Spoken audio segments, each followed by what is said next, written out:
Hello, and welcome to the State of 911 webinar series hosted by the National 911 Program. My name is Sherry, and I will be the moderator for today's session.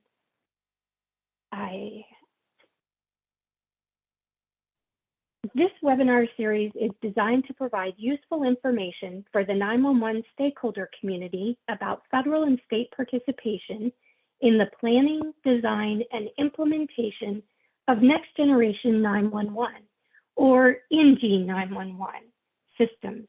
It includes real experiences from leaders utilizing these processes throughout the country. Today's session will include an update from the U.S. Department of Transportation on the National Address Database and information from the Florida Department of Management Services on their statewide virtual NG911 PSAP training program. For closed captioning, hover at the bottom of your Zoom screen for meeting controls, then click the CC button to start viewing the captioning. For more information on National 911 Program webinars, or to access archived recordings or learn more about the National 911 Program, please visit 911.gov. Feedback or questions about the webinars can be sent to the National 911 team at missioncriticalpartners.com. The National 911 Program would like to make you aware that the Documents and Tools section of 911.gov has been updated with new resources and improved access. 911 stakeholders are encouraged to submit links and documents that would be of use and interest to 911 colleagues, including policy documents, plans, and reports across several topic areas such as governance, management, technical, operations, standards, and best practices. You may access the web page under the 911 System Resources drop-down menu or scan the QR code in the bottom right of this slide. Content can be submitted by clicking the online submission form on the left side of the Docs and Tools page. The National 911 Program would also like to invite you to visit the 911 Telecommunicator Tree of Life and share the name of a remarkable 911 telecommunicator who has inspired you.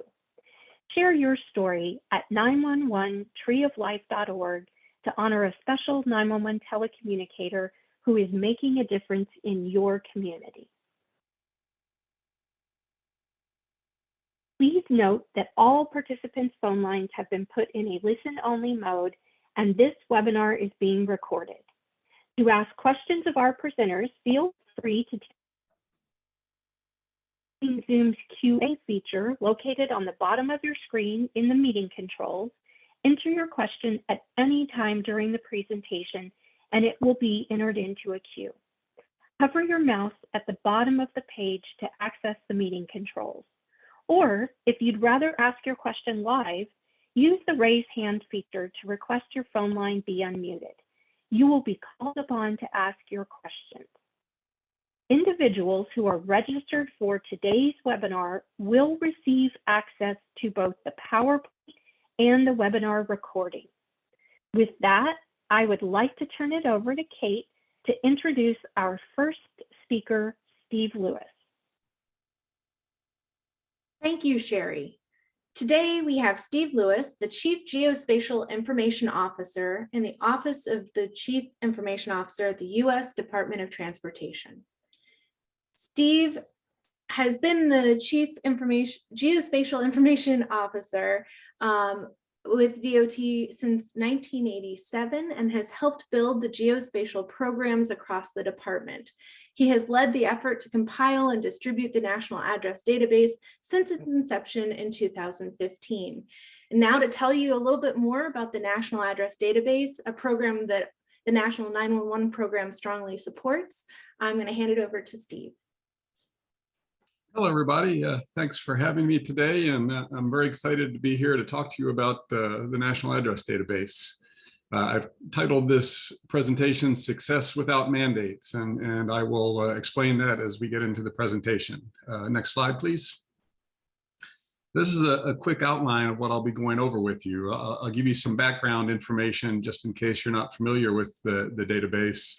I'll talk about the benefits of being a partner in the National Address Database, give you the current status, tell you where to get the database, and tell you what's next. And if all of this interests you, I'll tell you how to become a partner. Next slide, please. So we'll start with the background. Next, please. So to explain my success without mandates, USDOT has no official mandate to collect address point data. We have no carrot and we have no stick. So what we do is depend upon partners across all levels of government. Our primary partnership is at the state level, but we also have partners from counties and cities, and we have a tribal partner now as well. In the current database, or in the current status, we have 36 committed state partners, plus the District of Columbia and Puerto Rico. And of those 38 entities, 30 have already been able to provide data into the NAD. In most cases, the county and city, the 27 county and city partners are in lieu of statewide participation. And I'll show you that on a map a little later. The same for the tribal partner. It's in lieu of the statewide roll-up of data. The database is published every 3 months, and I don't say quarterly because we don't run on the quarter. Our last release was published at the end of February. That was release 9 with 64 million records, and release 10 is due at the end of this month. Next slide, please. So why is USDOT leading this effort? Well, a big part of it is the National 911 program is housed here at USDOT. Another part that I didn't put a bullet for, but other government agencies such as the Census Bureau and the Postal Service, they are known to have their complete address databases, but they are protected behind Title 13 and Title 39, so they cannot be shared. So the National Address Database is an open database. In addition to the 911 program being at USDOT, we also lead the transportation theme of the National Spatial Data Infrastructure, and that includes a roads network. And we all know you can't have an address point without a road. And we also co-lead the address theme of the NSDI. Next, please. So this is how we've grown since we started. Release 1 was published in July of 2016, and it came out of a pilot process that we did to show that this was something that could really work. We were dormant a year because we lacked resources, but then in July of 2017, the National 911 program began providing us the resources to keep a database developer on staff. So you'll see we've grown from the 16.8 million in the first release, and we are currently up to 61.4 million. That was a drop, but that to me shows the nature of this partnership, because release 8 that you see there with 65.5 million included the state of Oregon. And Oregon decided that they needed to go back and solidify the partnerships with their counties, because they do a roll-up like most states. So they asked us to remove Oregon from the database until they solidified those partnerships and agreements. So that's why we did a little dip there for the latest release. Next, please. This shows the cumulative funding that we've done so far, and I really love this, this chart. You can see that including the initial outreach, the pilot, and the money that the 911 program has provided for the developer, we are just over $1 million spent since 2015. And that has gotten us more than 64 million address points. So if you do the math for this compilation of a national open database, we've only spent 1.6 cents per address point in the National Address Database. Next, please. So now I'll talk a little bit about the benefits of partnership. Next. So as I said, there's no carrot and no stick. So we try to make this a partnership that works for everyone. So the first benefit of an open national address database is it provides a one-stop shop for compiled authoritative data for the nation.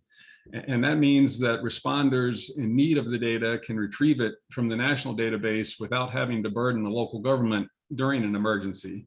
If you think back to Hurricane Katrina in New Orleans or Hurricane Maria in Puerto Rico, you did not want to be bothering the New Orleans government or the Puerto Rican government during this emergency. So this means you don't have to.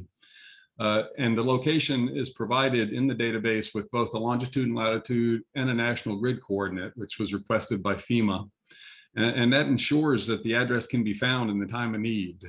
Again, going back to Katrina and Maria, not only were house numbers gone in some cases, but houses were gone in some cases. And a database like this would still get you to the proper site. Another benefit is that the schema provides data elements that are already compliant with next generation 911 standards. The address itself is fully compliant. And also the schema that we use for the NAD represents minimum content. So it's not going to contain any personally identifiable information. And it also sets a low bar of participation for our partners. Next, please. This is a very high level view of the content. We have the address itself, and it's a fully parsed address right out of the NENA standard. We have the location information next, as I mentioned, with the lat long in the national grid. And the third big element there, you won't find for the most part in the NENA standard, but it's just some metadata about the address so we can keep track of the address authority and the source, et cetera. Next, please. Another benefit of partnership in the database is feedback from federal partners, primarily my team here at USDOT. For each partner's data submission into the database, we take that and we transform the data into the NAD schema that I just mentioned, making sure that no PII is transferred. Then we perform some standard quality control checks, and that'll look for duplicates and validate attribute values where there is a published domain, and it ensures the completeness of the address components.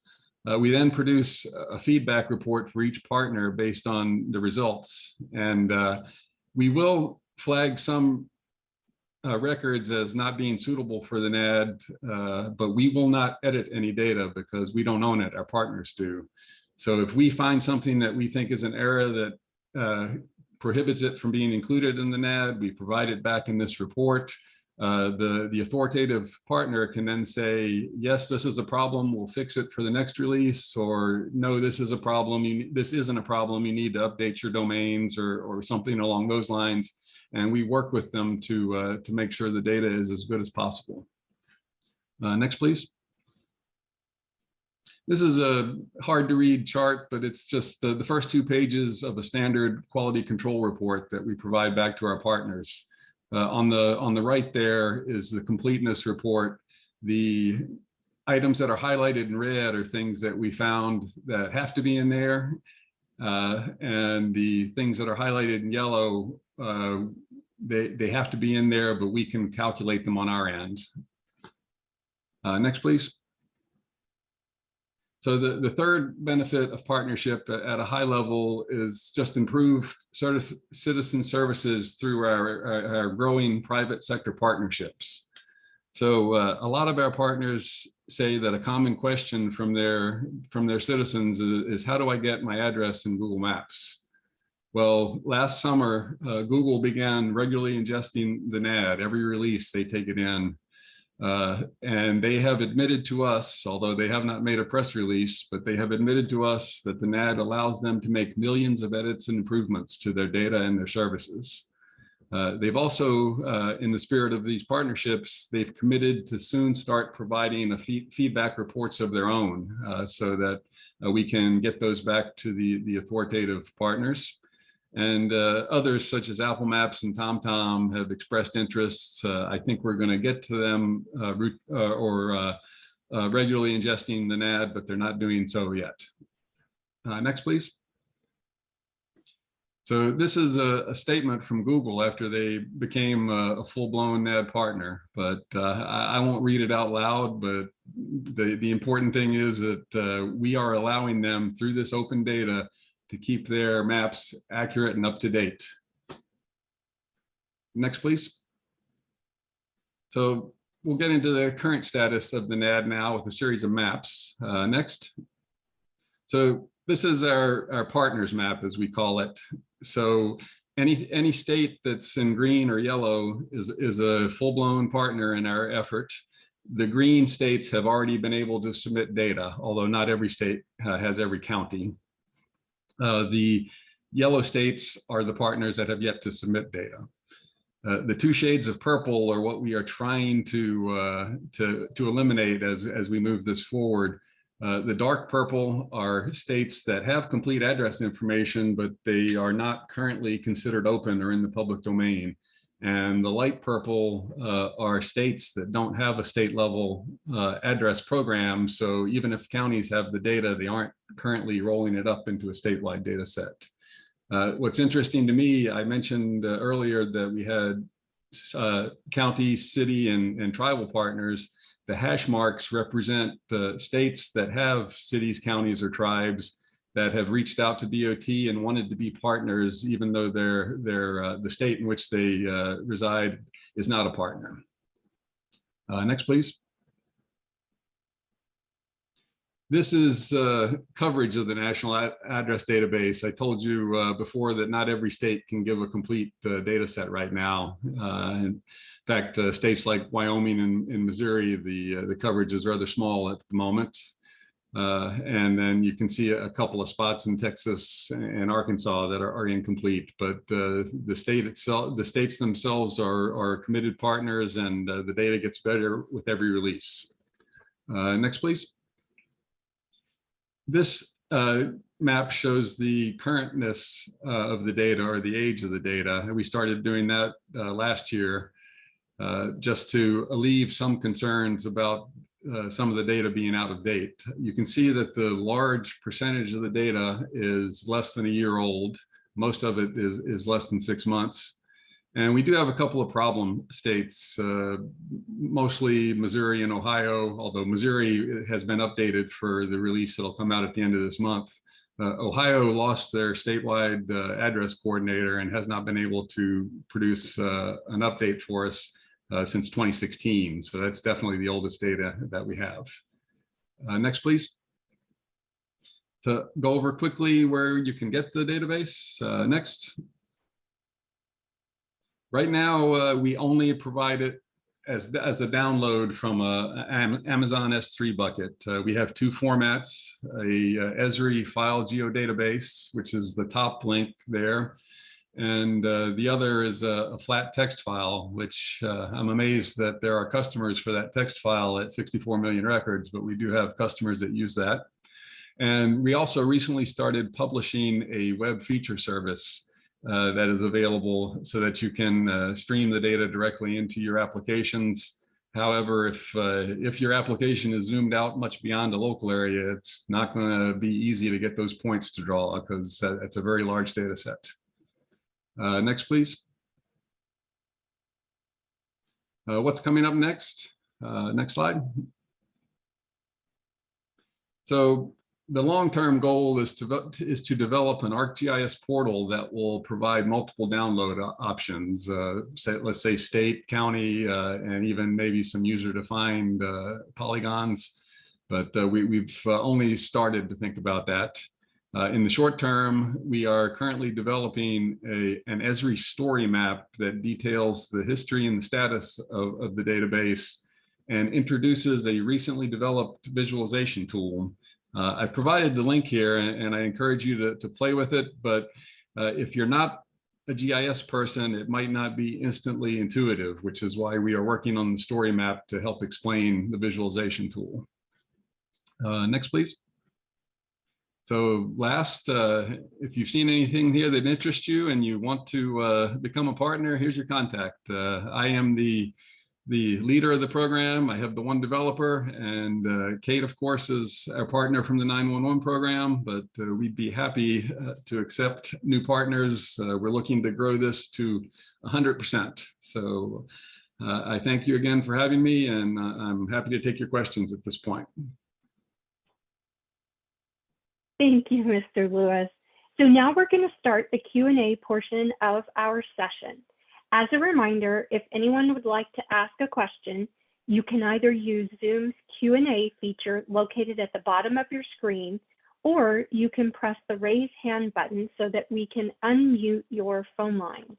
And I do believe that we had someone with their hand raised. So let me try Travis. You should be now unmuted if you would like to ask your question.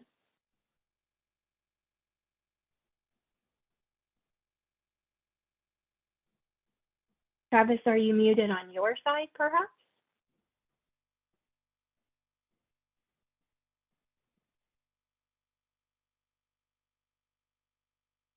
Okay, well, I will move on while we maybe see if we can get Travis on.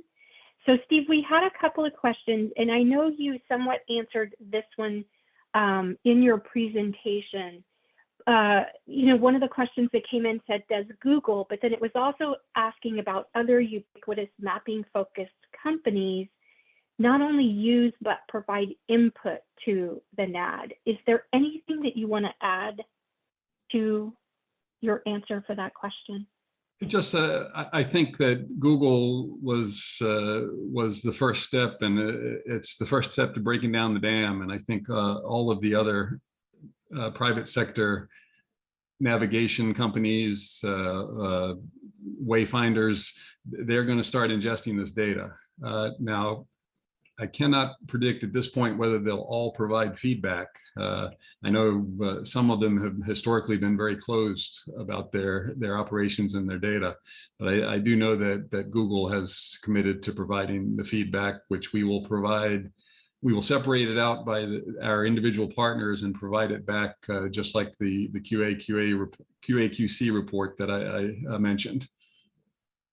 Okay, and then the next question along the same lines was asking if they are providing financial assistance or payment for the NAD. They are not, and as a federal agency, we really don't have a way to accept that kind of help anyway. We have disclaimers on our webpage that make it very clear that the National Address Database is free and open to all. So the navigation companies can take this data and benefit from it and not even be a partner. But like I say, I hope that they will follow Google's lead and at least provide us feedback on the data as part of a partnership. Okay, thank you. So the next one uses an acronym that, Steve, I'm not familiar with, but I'm sure you know what it is. It's asking if NHTSA's FARS program uses the NAD. That's interesting. Kate and I have talked a little bit about doing some analyses, but as of now, no, there's been no integration or analysis between the FARS, which is the Fatal Accident Reporting System, and the National Address Database. Kate, did you want to say anything else about that? We are always working to improve all data systems within NHTSA through collaboration. Perfect. So are there other federal agencies that are using the NAD, and are they also contributing to the effort? To date, no other federal agencies are contributing money or funding. The Census Bureau contributes quite a bit of staff to to be part of the address theme of the National Spatial Data Infrastructure. We have a committee for that, and we meet monthly, and the Census Bureau does most of the heavy lifting. In terms of other federal agencies using it, FEMA is using the data to add attribution to the building footprint database that they developed over the last several years. Basically, they took imagery, I think most of it was from Maxar, and they extracted building footprints from the imagery, and then realized that they did not have any attributions for it. So by overlaying it with the NAD, where the NAD exists, they are able to add address points to the building footprints. There's also GSA is piloting a commercial, or not a commercial, an open geocoder, where the geocoder will first check for the national address database to see if the data exists in the national address database. If it does, that's what the result of the geocode is. If it doesn't exist in the NAD, then they revert to a commercial geocoder. And it's not government, but I'm also told that Esri and their geocoding tools on ArcGIS Online has started using the NAD in the same way. They always check the NAD first for a geocode before they revert to a commercial geocoder. Okay, thank you. So this next question is asking, do you anticipate adding Z-axis altitude data to the NAD? That's a very good question, and I think we will go with Nina on that one. I've been having some discussions with the Nina representative about how to translate a subaddress such as apartment 301 or unit 202 or even slip 10 in a pier. How to translate that into a Z measurement or a vertical measurement. But until Nina comes up with hard and fast guidelines, I don't think the National Address Database will have it. Okay. So this last question asks, how does this relate to the old NEAD? Was some data pulled over to NAD? No. And the old NEAD, pardon me for saying, but the FCC didn't play very well with us, with the National Address Database. And we had hoped that they would pull from the National Address Database to help populate the NEAD, but that never happened either. So there's no tie between the two databases at this point. Okay. And we have time for one more question.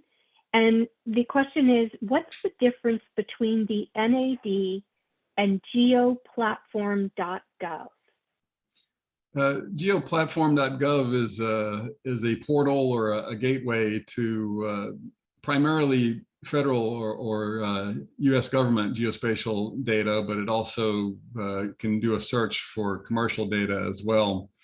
And you can, if you search for the NAD, if things are working right, you should find it on GeoPlatform. But the GeoPlatform is more of a discovery tool than it is actual database. Okay, thanks. So with that, we are going to move on to our next set of presenters. And if we have time at the end of today's session, we will answer any remaining questions that come in. Otherwise, we will ask Steve to provide a written response to questions we didn't have time to cover. So thanks again, Mr. Lewis, for your presentation. Thank you, and I'll be here for the rest of the presentation. Okay, thank you. So now I'm going to ask Kate to introduce our next speakers, Jesse Schuler and Leon Simmons. Thank you so much, Sherry, and thank you, as always, Steve, for your partnership and collaboration. So our next set of speakers come from Florida. Leon Simmons has been the statewide 911 coordinator for the state of Florida since 2016. In this role, he has been working with the counties in Florida, providing guidance on 911 related topics and issues and technical assistance to the counties as they transition to next generation 911.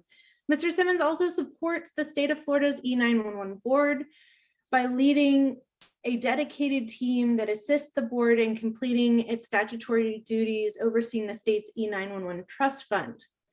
Jesse Schuler is a program manager of the Special Projects Division of Telecommunications in the Florida Department of Management Services and is the Next Generation 911 Regional Projects Manager. She was responsible for the implementation of Next Generation 911 federal grant funds, and she is also responsible for Next Generation 911 and GIS data implementation across the state. I am excited to hear about our Florida colleagues' programs.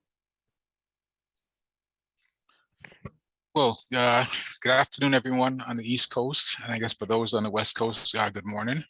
Thank you for taking the time to participate in this webinar.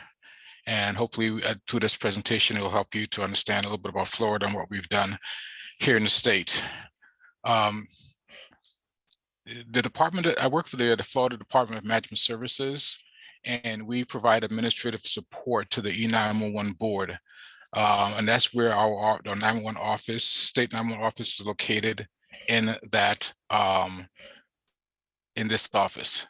In this presentation, we'll be discussing how our office was able to utilize the federal grant to help provide training for our telecommunications. Next slide, please.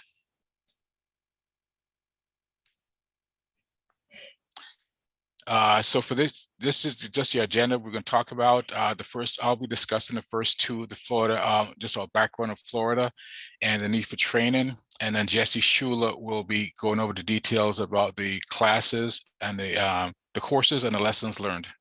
Next slide, please.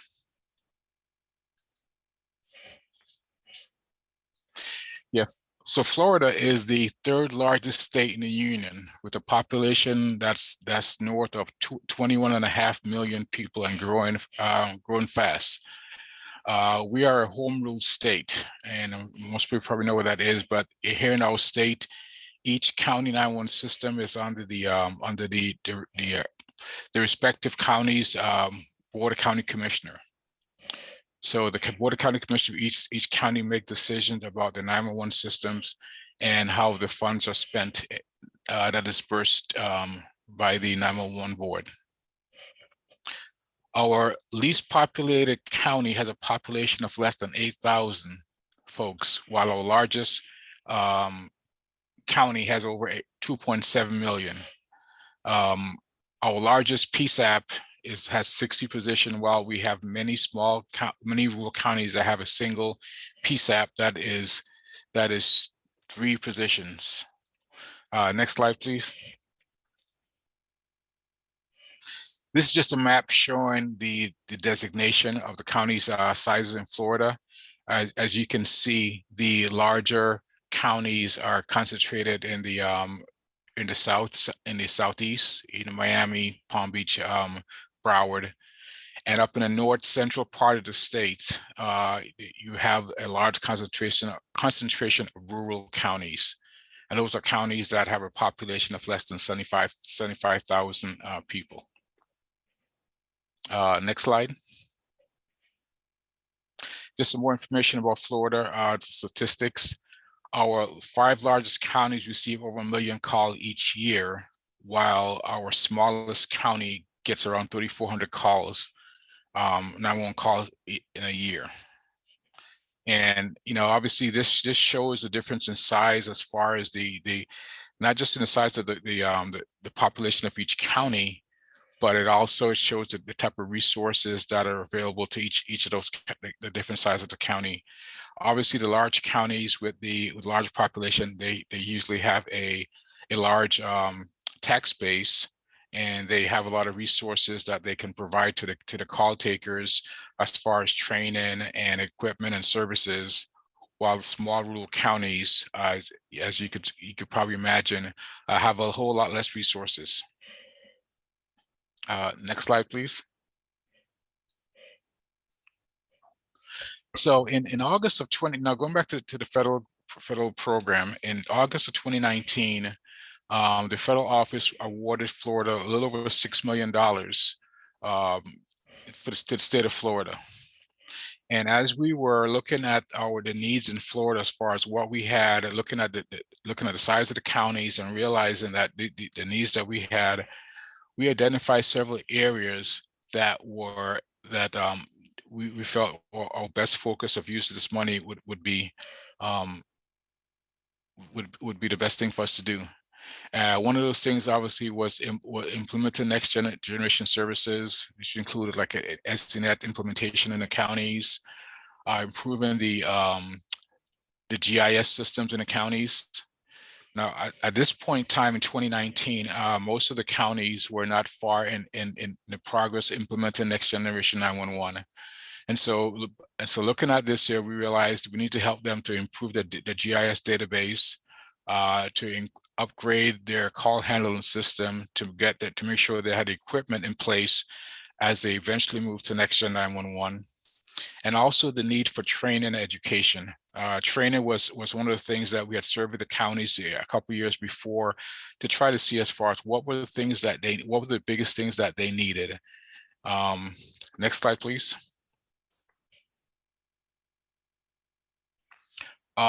And as we surveyed the counties, as we surveyed the counties, we realized many of our counties' GIS database were inadequate for implementing next gen 911. A lot of the offices, a lot of the counties, even the small and medium-sized counties, their GIS department may have been one person, or it was shared with the county's property office. And so there was not a lot of resources or time for the counties to implement any of the NENA standard that's recommended for next generation 911 call routing. With the support of the board, of our 911 board, we were able to use our grant program as a vehicle to provide funding to the counties. And with the support of the 911 board, we were able to increase the number of state grant cycles to allow the counties to apply for grant funding to utilize the federal funding.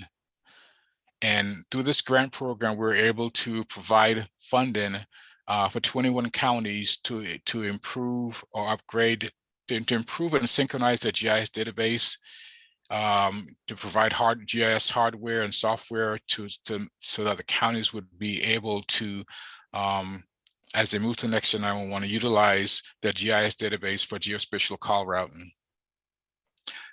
5 counties were awarded grants to improve to do CPE upgrades and to provide equipment that they would need in their call centers so that they could move to next gen 911. And we were also able to provide, we were during the early parts of the program, we had released an RFP to provide training for our counties. GIS training was a big area of concern that a lot of county coordinators had, knowing how GIS is such a core part of next gen 911. And so we knew that it was an important aspect for the county coordinators.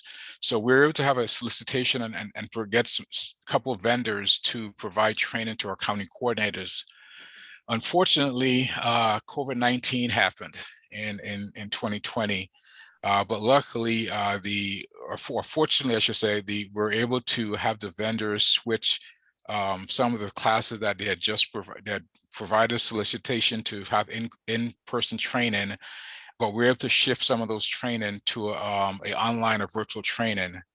And so we're able to do that the first year of COVID to provide training to our counties and to the GIS staff that would be supporting the 911 centers in the state of Florida. But as the grant program was winding down, we still realized we had some funding available. Wanted to maximize the grant funding that was provided to us from the federal grant. We contacted the 911 office, and we were to identify some classes, additional classes that could be funded through the federal grant program. Next slide. Okay, everybody, as Leon stated, as the time through COVID as well as after COVID, we were feverishly working to implement our federal grant and the sub-grantees grants that were awarded here in the state of Florida. Through that process, we were also able to hold regional meetings. And in those regional meetings, we were able to survey the counties on what additional trainings they would like in order to further their knowledge on NextGen or any area within 911. During this time, obviously we worked closely with Kate and her team to ensure that the training list that we provided to them met the minimum training standard guidelines. We had a list of about, I think, 6 or 7 courses initially. We narrowed that down to 5 that were approved. We then procured them at a state level here. And then due to either holidays and COVID and a number of different situations, our course delivery time was winding down quickly with our March 31st deadline. We were able to get the courses off the ground in late January. Next slide, please. And those courses are that we decided to offer were crisis situations, cybersecurity, PSAP continuity and operations planning, PSAP quality assurance, quality improvement, and surviving stress. We're very thankful for Mission Critical Partners that they were able to offer these 5 courses in such a short turnaround time. Next slide, please. The crisis situations course allowed our participants to learn how to identify low frequency, high severity crisis situations, learn the importance of their role during a crisis situation, increase their knowledge about the role of public information and document management, and then also increase their skill set in handling crisis situations. By the end of the course, they were able to identify stress within their life and in their jobs, as well as ways that they could manage stress. Next slide. Our cybersecurity course went over what specifically is cybersecurity, how to design a local security program, trends within cybersecurity currently, and also how to understand and overcome those challenges that they may face at a local PSAP. This is a critical course. Some of the feedback that we actually got from this course is they would like some differing levels of cybersecurity training, maybe an intro course to an advanced course, just to meet all the different skill levels across the state. Next slide, please. In surviving stress, we were able to define some new and old terms, identify signs and symptoms, some additional coping strategies, provide some additional resources to telecommunicators, as well as PSAP managers, as well as some additional stress techniques where they can reduce stress. Next slide. Our PSAP COOP course went over what is continuity, what is program management and planning, how to identify critical continuity factors, implementation, training and exercise, budget, how to increase leadership buy-in, as well as family support. In the PSAP COOP course, we've received a lot of requests to actually provide this in person and to provide this on a routine basis. Next slide.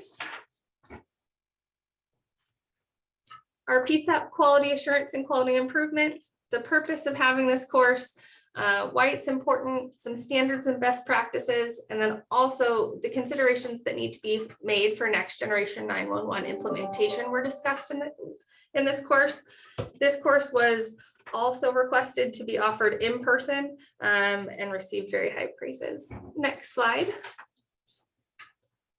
Again, some of the feedback that we got from this course, the instructors were great. It seemed to be, it was offered for free.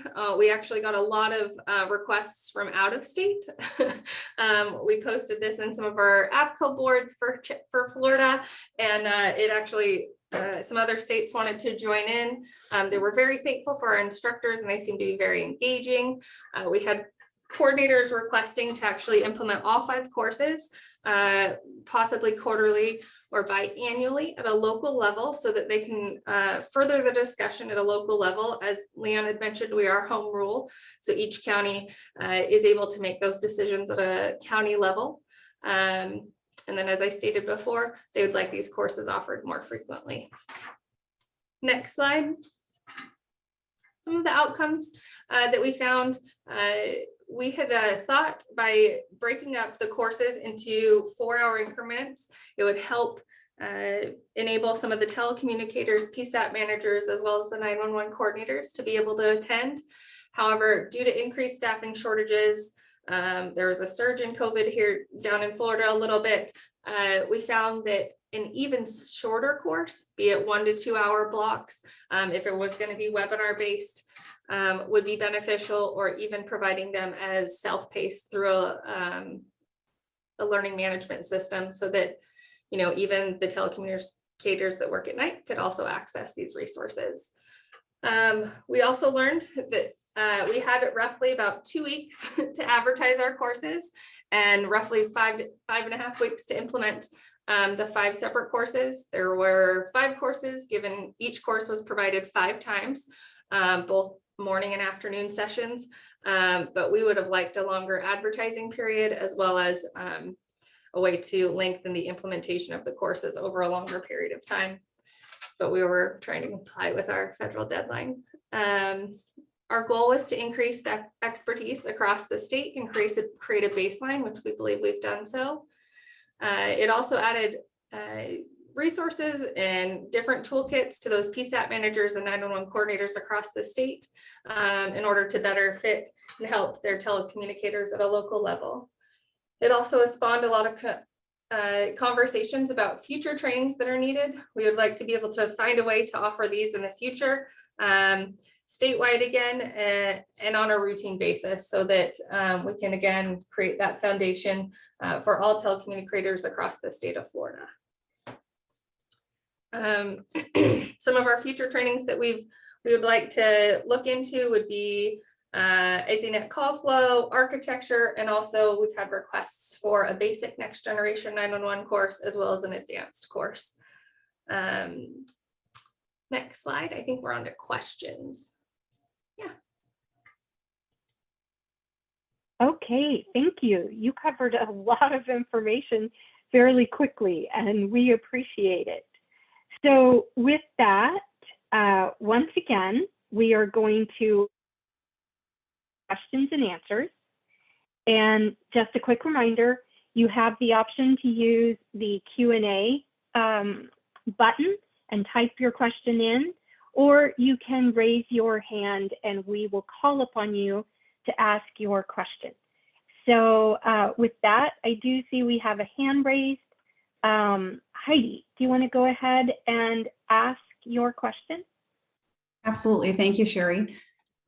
Great program, and kudos to you for putting this together. My question has more to do with the cybersecurity training piece of this. And I might have missed this, but did you target different levels for the cybersecurity program? So maybe targeting users versus, administrators. Just curious to hear a bit more about that. So due to our limited implementation period, I mean, we can't thank mission critical partners for turning around this time enough. I mean, we truly were able to finally receive some approvals to push the courses forward late last year. And so when we were advertising for cybersecurity, we directed them at our fusion centers across the state, to our regional domestic security task forces. And then we actually used our 911 coordinators to kind of push them out at a local level. We didn't break them apart by users or anything like that at this time, but I think in the future, that's something that is a definite great recommendation that we should do in the future. All right, thank you. Thank you. So the next question, and I believe you somewhat answered this during your presentation, but I have a couple of people who are asking, are the courses available for PSAPs outside of Florida? So we ran into this and we kind of identified that this is actually through our advertising within kind of our Florida chapter boards that we have, that we did somehow get some out-of-staters that definitely wanted to partake in these free courses. So As of right now, they are not hosted anywhere except for those that had previously signed up for the course and attended the course. We have taken that though, and we would love to be able to host additional courses in the future, but within an LMS, so that it's a little bit more protected for those, and they also have the ability to work at their own pace in order to move through those courses and also meet the staffing challenges that we have within a PSAP. So as of right now, they're not offered to anyone outside of Florida at this time, but we found it. I think I had 5 states contact us actually and wanted to participate. So we're great. We're very welcome to anybody joining, but at this time, it's not offered nationally. All right, perfect. Thank you. So while you were doing your presentation, and this is Sherry, and I actually had a question for you, because when you were going through, I'm going to call it kind of your lessons learned and feedback section. One of the things that I think I heard you say repeatedly is that your PSAPs were asking for at least some of the training to be offered on a recurring basis. And I know as part of your answer to those folks that were asking, hey, are people out of state welcome to attend this? Because you used federal grant dollars for your training, do you have a plan, or what are you thinking on how you're going to be able to fund offering the training again in the future for your PSAPs? I'm not even talking about expanding it, but what are your thoughts on that? Is there a way to fund that? Yeah. So we actually are working together right now. Leon and myself are working with our team here in Florida to identify different avenues that we could possibly pay for. The future trainings, they were very interested at a local level. So our goal would be to find pathways that are reoccurring so that we can have these long-term. Right now, we haven't solidified which pathway we'll take right now in order to implement those courses, but we did obviously identify a definite need. We would like to create a multi-year training and exercise plan so that we can consistently provide a schedule to our PSAPs and those at a local level so they know when these courses are coming. Currently, right now, they offer a great boot camp at our local Florida NENA conference, but we would like to expand upon that. Leon, do you want to add anything there? Yes, yeah, we definitely, as far as, the training that we offered during this using the federal grant was a larger scale than we normally do. We each year we do offer a class or two for the county coordinators and 911 personnel to attend. And so we will have to look in the future as far as what we could do as far as looking at our budget and spending authority in the state and see how we could do to expand that training.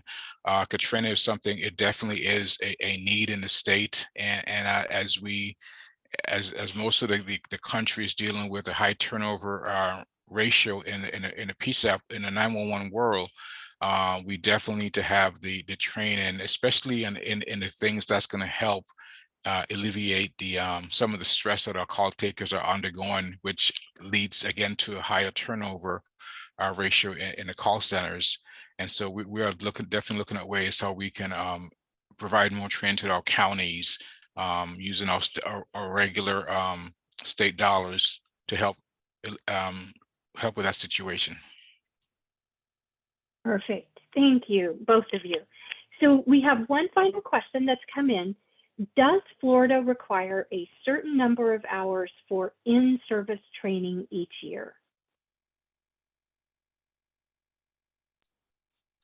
Yes. Now, for a telecommunicator starting off, yeah, we do have a minimum requirement of 242 hours for initial training to get certified as the call taker. And then as far as in the on a renewal basis, I think each county may have a different level, but I think it's minimum is 20 hours of training each year or each cycle to maintain your certification. Okay, and I misled you. Actually, a couple other people submitted questions. They want to know, what suggestions do you have for other states to start up this type of program? Leon, I can take that if you'd like. I would really just encourage everybody to have open communication, obviously with their PSAP managers, their 911 coordinators, and identify those trainings that are needed. Using an LMS would probably be beneficial if it's statewide, such as this, which we've obviously found. I kind of tend to lean towards kind of my emergency management background and implementing a multi-year training program so that you know what is reoccurring, what the need is, and also you can clearly identify some of those maybe harder to obtain courses, but then it's planned out for 3 years. Obviously, it's flexible. Each year you reassess it. I'd be happy to talk with anybody on the back end or offline about that. But to me, it's the best way to stay organized and moving forward to implement a training program such as this. And to add to that as well, I think it's also important to definitely work with either your 911 board or 911 council in your state, whoever oversees the funding for that particular state, to identify funding sources that you could use, because for training, obviously funding is always going to be an issue. So I think it's definitely important to communicate with your either your state board or your 911 council to figure out how you can identify how you can obtain funding on a state level, and working with your local NENA chapter in your state to provide funding as well, or provide guidance as far as classes that are available in your state, in your particular state. Perfect. Thank you both so much. So with that, I'm going to go back and pick up a question, Steve, that came in as we were wrapping up your session. And so this question is asking, what other groups have or can get access to the National Address Database? And will there be a use case justification to gain that access? The access is 100% unrestricted. So it's just a little limited in formats now. It's the entire database is available for download from an Amazon S3 bucket, and there is a OGC, Open Geospatial Consortium compliant web feature service that we published for it, but no restrictions on it whatsoever. Okay, thank you. And I want to thank again all of our presenters today. With that, this concludes today's webinar. We appreciate everyone's participation, and I do want to remind everyone that an archived version of today's webinar, a recording along with the PowerPoint slides, will be available on 911.gov in the near future. Our next webinar is scheduled for Tuesday, July the 12th at noon Eastern Time, and we hope that everyone will be able to join us. Thank you and have a great rest of your day.